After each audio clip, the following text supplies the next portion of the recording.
एक बार की बात है। एक बौद्ध भिक्षु और उनका शिष्य गांव-गांव घूमकर लोगों को धर्मोपदेश दिया करते थे।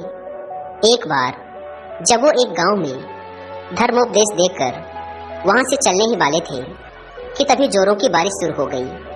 उन्होंने बहुत देर तक प्रतीक्षा की, लेकिन बारिश रुकने का नाम ही नहीं ले रही थी। तो उन्होंने निर्णय लिया कि वो इसी गांव में एक छोटी सी कुटिया बनाएंगे और अगले कुछ हफ्तों तक इसी गांव में रहेंगे। उन्होंने गांव के बाहर एक छोटी सी कुटिया बनाई और वहीं रहने लगे। लोगों को उन भिक्षुओं के मुंह से बुद्ध की शिक्षाओं को सुनना बहुत ही अच्छा लगता था। इसीलिए हर दिन बहुत से गांव वाले उनके उपदेश सुनने उनके पास आने लगे। गांव के लोग उन बौद्ध भिक्षुओं से गहरा स्नेह रखते और उन्हें बहुत मान सम्मान देते।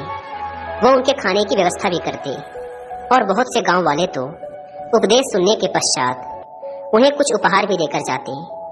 इस तरीके से बहुत दिनों तक वो बौद्ध भिक्षु और उनका शिष्य उस गांव में ठहरे रहे।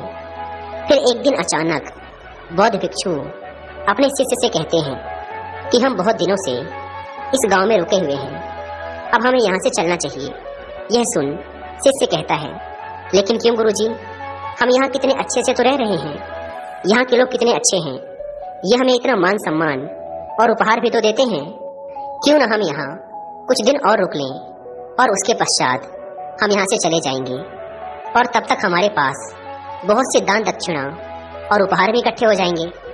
शिष्य के मुंह से ऐसी बातें सुनने के बाद गुरु ने कहा, नहीं, अब हम यहाँ और नहीं रुक सकते।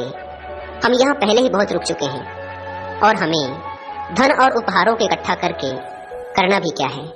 ये चीजें हम भिक्षुओं के किसी काम की नहीं है और हमें इनसे लगाव भी नहीं रखना चाहिए। हम तो त्याग के मार्ग पर चले हैं, फिर हमें इस धन का क्या करना है। गुरु ने शिष्य की आंखों में देखते हुए कहा, हम आज ही यहाँ से चलेंगे और जो कुछ भी उपहार में मिला है वो सब कुछ यहीं छोड़ दो और खाली हाथ मेरे साथ चलो। शिष्य तो वो सारे उपहार अपने साथ ले जाना चाहता था, लेकिन वो गुरु की आज्ञा का उल्लंघन भी नहीं कर सकता था। इसीलिए वो जाते जाते कुछ चांदी के सिक्के बिना गुरु को बताए अपने कपड़ों की पोटली में छिपा लेता है। जैसे ही वो कुछ दूर चले, उन्हें रास्ते में एक बहुत बड़ी नदी मिली। वो जिस गांव में धर्मोपदेश के लिए जाना चाहते थे, वहां तक पहुंचने के लिए उन्हें इस नदी को पार करना ही था। जब वो नदी के किनारे पर पहुंचे तो वहां एक नाव चालक बैठा हुआ था। उसने दोनों भिक्षुओं को देखते ही कहा, मैं आपको ये नदी पार करा सकता हूँ। वैसे तो मैं लोगों से नदी पार कराने के 2 चांदी के सिक्के लेता हूँ, पर क्योंकि आप लोग भिक्षु हैं, इसीलिए मैं आपको केवल 1 चांदी के सिक्के के बदले ही नदी पार करा दूंगा। क्योंकि भिक्षु और उनके शिष्य के पास चांदी के सिक्के नहीं थे, इसीलिए वो उस नाव चालक से बिना कुछ बोले चुपचाप नदी के किनारे आकर बैठ गए। हालांकि शिष्य ने चांदी के बहुत से सिक्के अपनी पोटली में छिपा रखे थे, लेकिन वह उन्हें निकाल नहीं सकता था, क्योंकि उसे डर था कि गुरुजी उस पर गुस्सा होंगे।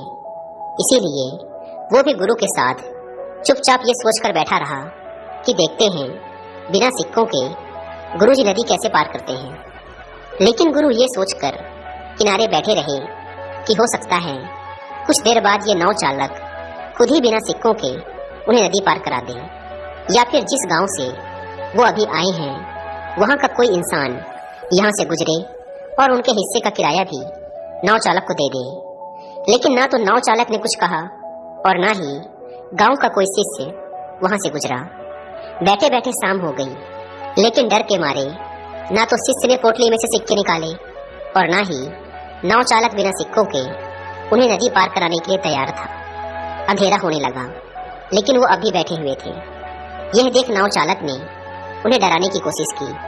उसने कहा, महात्मन, रात होने को है और रात में आप लोगों का यहाँ ठहरना खतरनाक हो सकता है, क्योंकि बहुत से खुखार जंगली जानवर रात में इस नदी में पानी पीने आते हैं और आपके साथ कुछ भी हो सकता है।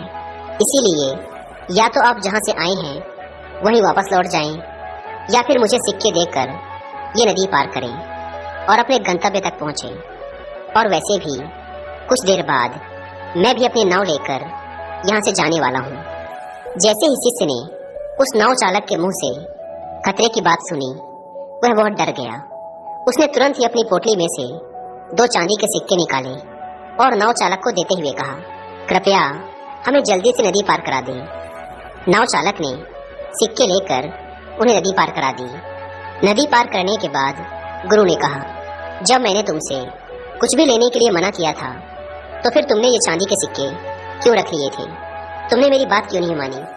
शिष्य ने कहा, गुरुजी, अगर ये चांदी के सिक्के मेरी पोटली में नहीं होते तो हम बहुत बड़ी मुसीबत में पड़ सकते थे। रात का समय था और कुछ भी हो सकता था। इन सिक्कों ने ही हमें सुरक्षा दी है और आप धन्यवाद करने की बजाय मुझे डांट रहे हैं। यह सुन गुरु ने मुस्कुराते हुए कहा, जब तक ये सिक्के तुम्हारी पोटली में बंद थे तब तक हम मुसीबत में थे, लेकिन जैसे ही तुमने इन्हें बाहर निकाला मुसीबत खत्म हो गई।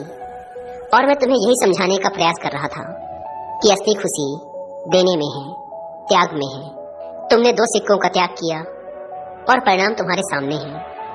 यह सुनते ही शिष्य को आभास हुआ। उसने बचे हुए चांदी के सिक्के गरीबों में बांट दिए और वो दोनों आगे बढ़ गए। दोस्तों, इस कहानी की सीख यही है कि हमें अपने जीवन में सांसारिक वस्तुओं से अधिक लगाव नहीं रखना चाहिए और अपनी आंतरिक खुशी पर ध्यान देना चाहिए और केवल उतना ही इकट्ठा करना चाहिए जितना एक सुखी जीवन जीने के लिए जरूरी है, ना कि दिखावा करने के लिए और लोगों की नज़रों में अमीर दिखने के लिए।